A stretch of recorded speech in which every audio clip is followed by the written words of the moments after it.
안녕하세요. 세상 이곳저곳 재테크 정보를 알려드리는 밤이슬입니다. 이번 시간은 둔촌 주공 재건축 사태 근본 원인은 무엇인가? 탐욕, 조합원 무지, 분양가 상한제, 조합, 비전문가 집단을 주제로 얘기해 보겠습니다. 좋아요, 구독은 영상 제작자에게 큰 힘이 됩니다. 둔촌 주공 재건축 사업. 이제는 둔촌 주공 재건축 사태라고까지 불려지는데요. 이 사태까지 오게 된 근본 원인은 무엇일까요? 근본 원인을 네 가지로 요약해 보았습니다. 그 첫 번째가 탐욕입니다. 경제활동은 내가 있고 상대가 있습니다. 나도 이익을 취해야 되고 상대방도 이익을 취해야 됩니다. 그런데 탐욕이 극에 달하면 나는 이익을 취하는데 상대 이익은 무시하게 되죠. 인정할 수 없게 됩니다. 사태가 되는 겁니다. 이 사태의 근본 원인 두 번째는 조합원 무지입니다. 제가 조합원 무지라고 하면 의아해 하시는 분도 계실 겁니다. 이게 어떻게 근본 원인이지? 그런데 조합원 무지는 너무너무 중요한 부분입니다. 보통 재건축 사업을 하면요, 여러 소식에 접하게 되는데요. 이 소식에 접하면 이게 맞는 것 같고, 저 소식에 접하면 저게 맞는 것 같습니다. 결국 사업을 진행하면서 여러 소식에 접하다 보면 조합원이 무지하면 사업이 아수라장이 됩니다. 모르면 당합니다. 당한다고 하니까 시공사에 당하는 것 같죠? 조합원이 모르면요. 첫 번째, 조합 집행부에 당합니다. 그리고 시공사한테도 당하지요. 세 번째, 분양가 상한제입니다. 지난 20년 허그는 둔촌주공 재건축의 일반 분양가를 2,978만 원으로 정했습니다. 그런데 이 강동구 둔촌동의 아파트 평당 분양가가 2,978만 원이 적정할까요? 네 번째 원인이 조합, 비전문가 집단입니다. 저는 이 사태의 원인 네 가지에도 가중치가 있다고 생각합니다. 저는 이 사태의 가장 큰 원인이 탐욕이라고 생각합니다. 그리고 2, 3, 4번 순으로 생각합니다. 네 가지에 대해서 하나씩 자세하게 알아보겠습니다. 그 첫 번째가 탐욕입니다. 재건축 사업에는 많은 이권이 개입됩니다.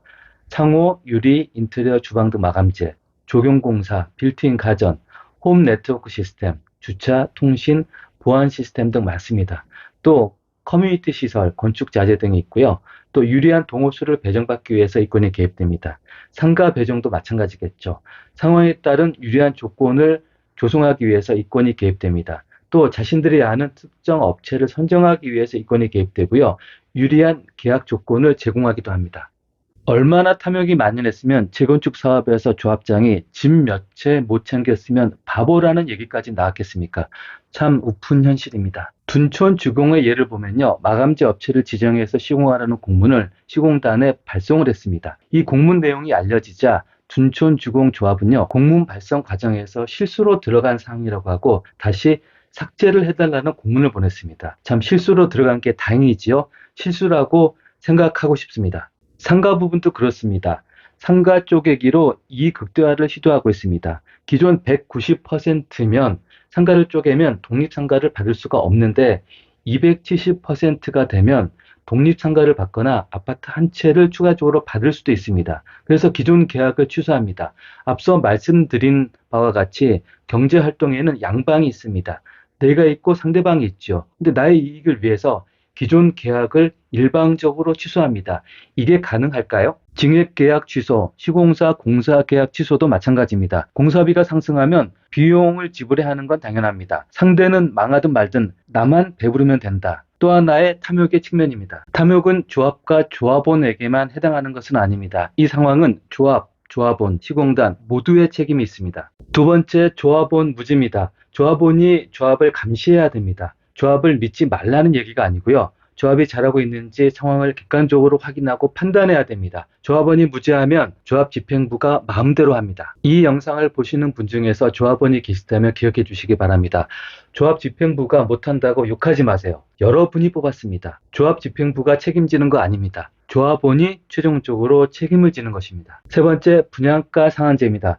저는 이 분양가 상한제 제도의 취지는 공감합니다. 그런데 심각하게 경직된 구조로 운영하고 있다고 생각합니다. 강동구에서 이 둔촌 주공 땅은요, 강동구 전체적으로도 가장 좋은 지역에 위치하고 있습니다. 이 강동구 금사라기 땅 분양가가 2,978만 원입니다. 이 상황을 저는 이해할 수 없습니다. 이렇게 낮은 분양가에서는 분담금이 증가할 수밖에 없습니다. 그럼 분양이 연기되고 공사 대금 미지급이 발생해서 공사가 중단됩니다. 이런 구조적인 악순환이 발생할 수밖에 없는 구조입니다. 낮은 분양가를 유지할 수 있었던 한국부동산원의 택지비 감정과 허브의 고분양가 심사 제도는 지난 6월 21일 부동산 대책으로 적정한 분양가로 이전되고 있습니다. 향후에는 분양가 상한제 제도가 보다 현실을 반영한 제도로 발전하길 기대합니다. 네 번째 원인이 조합, 비전문가 집단입니다. 여러분은 조합장 하면 어떻게 생각하시나요? 조합장은 건축에 대해서도 그리고 각종 인허가나 사업에 대해서 전문가라고 생각하시나요? 그러지 않습니다. 조합장은 동네 아저씨입니다. 또 목소리 큰 아저씨입니다. 재건축 사업에서 일반적으로 그 지역에 사시는 분이 조합원이 되지요. 그리고 그분들 중에서 조합장이 선출이 됩니다.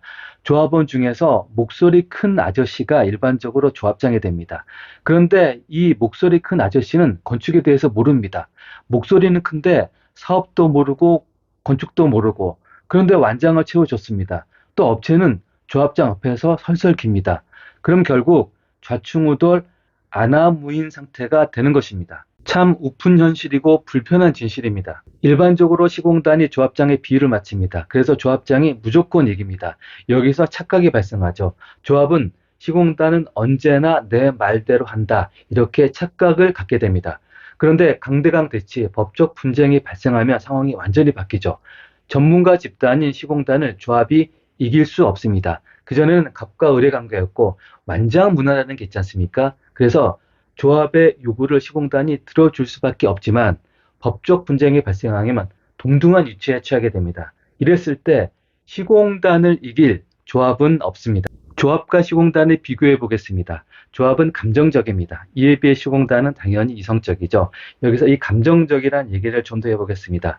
조합하고 회의를 할 때는 업무에 대해서 얘기를 많이 하기 이전에 공손해야 됩니다. 그리고 조합에 있는 사람보다 말을 많이 하면 안 됩니다. 기분이 나빠지면 계약을 해지당할 수도 있기 때문이죠. 시공단에서의 계약 해지라는 건 최후의 상황입니다. 계약을 이행하지 않았거나 어떤 심각한 법적 문제가 됐을 때 계약을 해지하는 것입니다. 조합은 개인적 판단에 의존적이고 시공단은 법 제도에 의존적입니다.